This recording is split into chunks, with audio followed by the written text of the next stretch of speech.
What's going on, everybody, and welcome to the Other Side of the Firewall podcast, where it's about the latest and greatest in cybersecurity news, as well as we highlight those movers and shakers and glass ceiling breakers, those people of color who made it to the other side of the proverbial firewall. My name is Ryan Williams, and as always, I'm joined by Chris Apicott. What's going on, everybody? What's going on? And special guest. So we have a third chair filling in for Shannon for this week. Shannon will be back in the next few weeks. We have Daniel. How are you doing?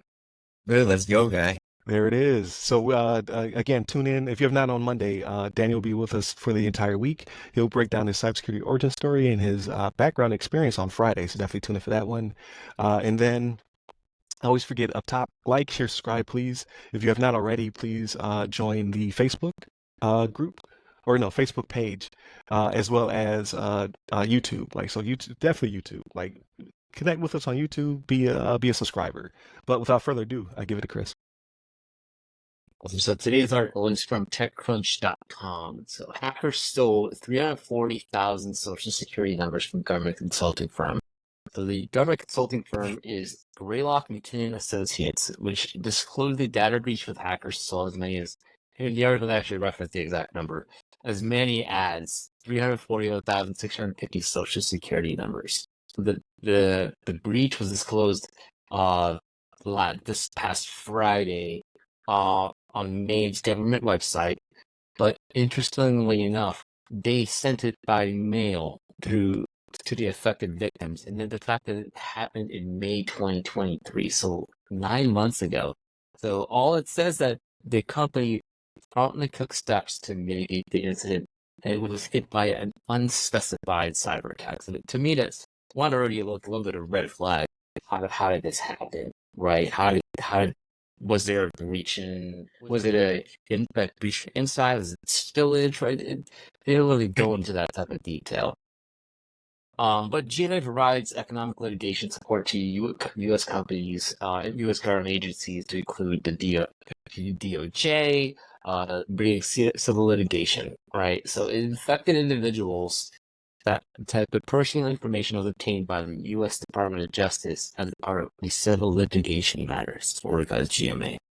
So, and then additionally, they say, right, this is kind of their out. We consulted with third-party consultants, cybersecurity specialists, to assist with our responses, and we've noted by law enforcement and the DOJ. We received confirmation of individual information was affected and obtained their contact addresses on February 7th, 2024. This is what the firm wrote. They assure us that your personal and medical information was likely affected in the incident, but it took them 9 months to get to us, right? To get back to the people that were affected by this. So, additionally, their legal firm did not provide any counsel. But really, from this standpoint, I'm just looking at this article, I'm thinking speculating at this point. Did somebody just lose a laptop, right? Did they get sexually engineered, or did somebody drop a USB drive on their offices and somebody, just decided to go plug that baby in? We'll see. But again, the first thing this house means that Ultimate Consultant had on is where the data lies, right? How are they protecting sensitive data?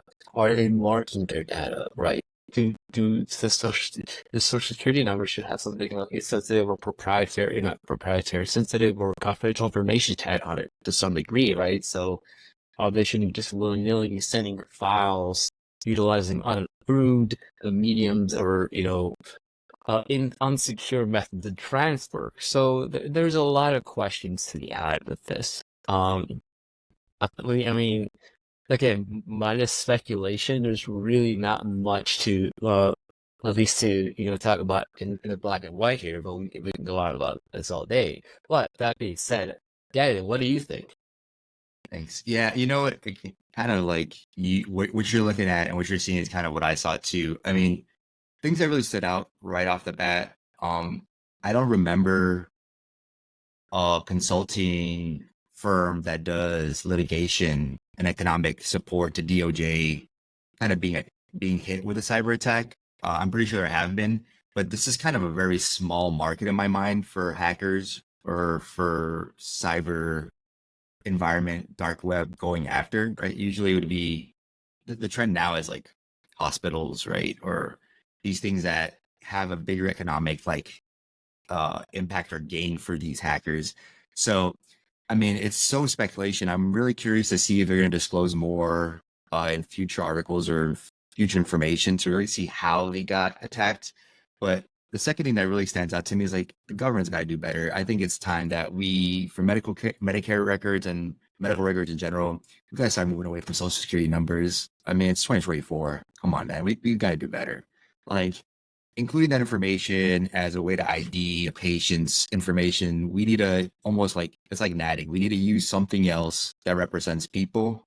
And on the back end, the Social Security number is what ties into your benefits and how you're either provided services or care or payouts and things like that. 9 months is unsat by any means, right? It's like me going and I'm like, hey, can I borrow your car? And then you haven't seen it for 9 months. You're gonna think like it got stolen. You're like, you're calling the police at this point. Like, I don't know. I haven't heard from Daniel in 9 months. I don't know where my car's at. It's it's a lot of obscurity in this article, right? And since there's ties to Maine and the government to a previous article and this article that it's referencing, I'm almost wondering if I'm pretty sure there's more there that they're not disclosing or they're telling them not to disclose. Even when you read, if you read the email that was sent out to the customers, on the bottom, it's like very bold and it's like, do not contact GMA for anything, right? This is the notice. This is the service we're going to provide, identity monitoring and all that kind of stuff. If you have any questions, go through that. Don't contact us directly. So I don't know. What do you think, Ryan? There's a lot here to kind of that doesn't really say a lot. Right. No, absolutely. It's the obscurity, right, that kind of causes a little bit of not just frustration, but confusion on top of it. But before I go into it, again, like, share, subscribe, all that good stuff. Definitely hit us up on the YouTubes. We're trying to get our number count up to 500. We're getting there slowly, right? I would like to get there by the middle of the year because ultimately I want to hit 1,000 by the end of the year. Just with that type of reach, it allows us to do more with the YouTube channel. So we greatly appreciate it. Please share it with all your nerdy friends and what have you. But back to the topic, right?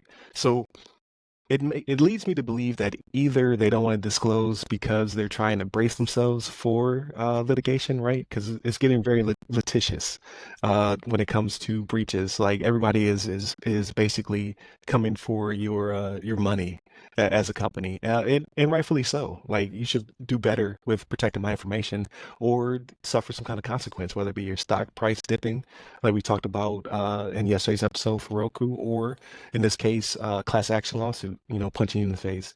However, it could also be because they don't want to disclose the method of the breach, and it could be wider spread than just Maine. So, I mean, this could be affecting multiple states. It could be affecting multiple organizations, right? And it's just a matter of the authorities are in there trying to fix it, and they had to disclose. But 9 months is, like you said, unsatisfactory. Like that, how many boats were bought in your name in 9 months, right? Somebody's buying a boat a month. Yeah.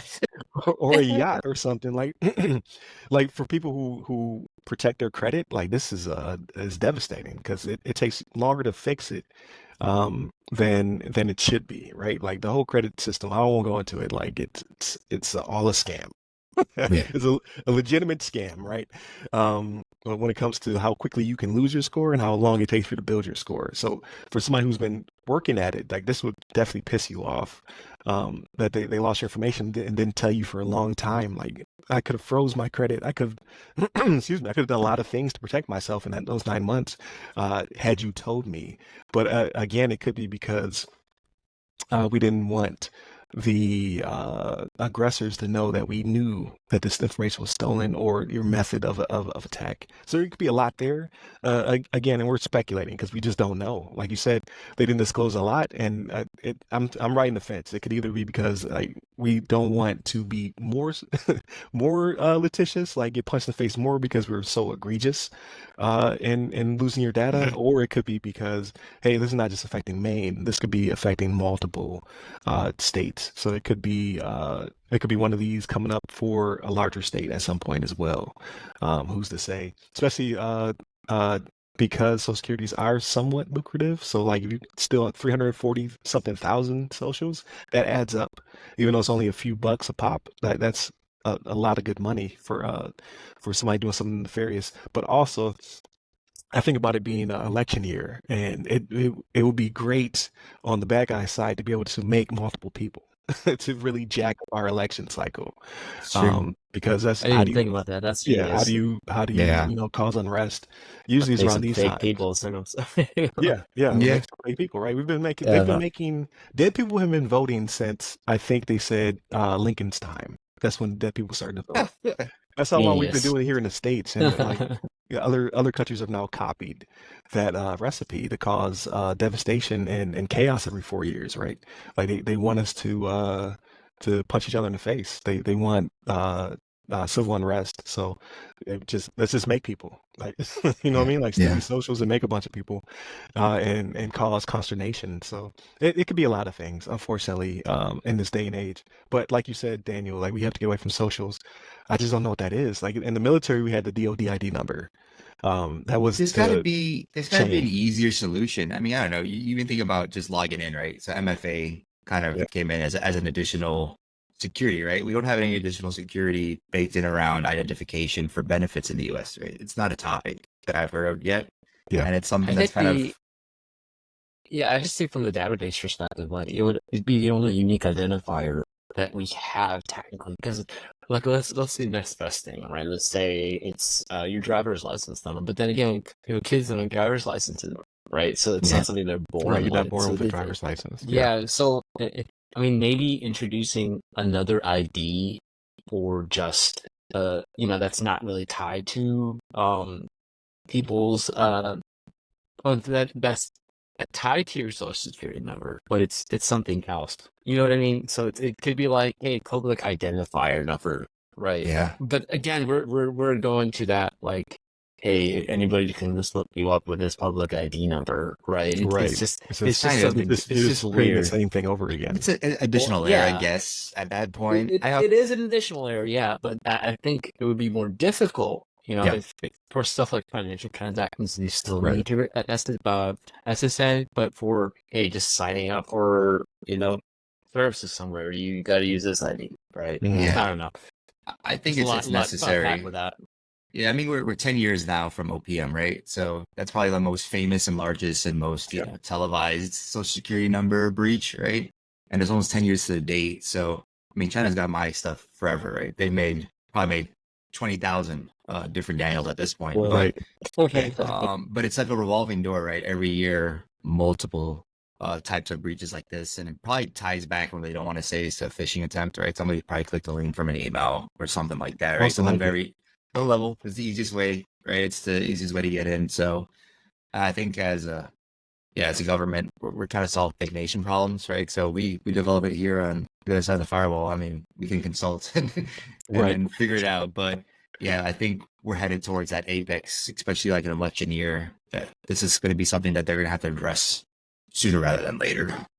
Yeah, definitely. So I just don't know what the solution is, unfortunately, at this time, right? But like you said, it's not going to get solved here on the podcast. However, yeah, I don't know. I just there has to be a solution that someone's already thought of in a different country. Like how do they do it, right? Or do they also have social security numbers? I don't, or to some extent, right? So maybe there is no way to fix that problem, and it's just a matter of fixing, like you said. It could have been just something as simple as social engineering attack, right? Like fix that problem, and then this won't be an issue. So it's one or the other. We'll eventually get there in our new passwordless future, right? It'll also somehow get away from social security numbers, but I digress. But definitely continue to tune in throughout the week. So again, please like, share, subscribe, all that good stuff. Hit us up on all the socials that go by our names, either the other side of the firewall, the other side of the FW, or Ask SSP. And then we're on pretty much every podcasting platform. We're on video in several different places now, but the biggest being YouTube. So please go ahead and go there and subscribe. We greatly appreciate that. Get our numbers up. And then every week we now have a newsletter. So subscribe to that as well. So in case you miss an episode or two or what have you, you have a one-stop shop to go back and catch up on all the cool stuff we talk about every week. So continue to tune in, stay safe, stay secure.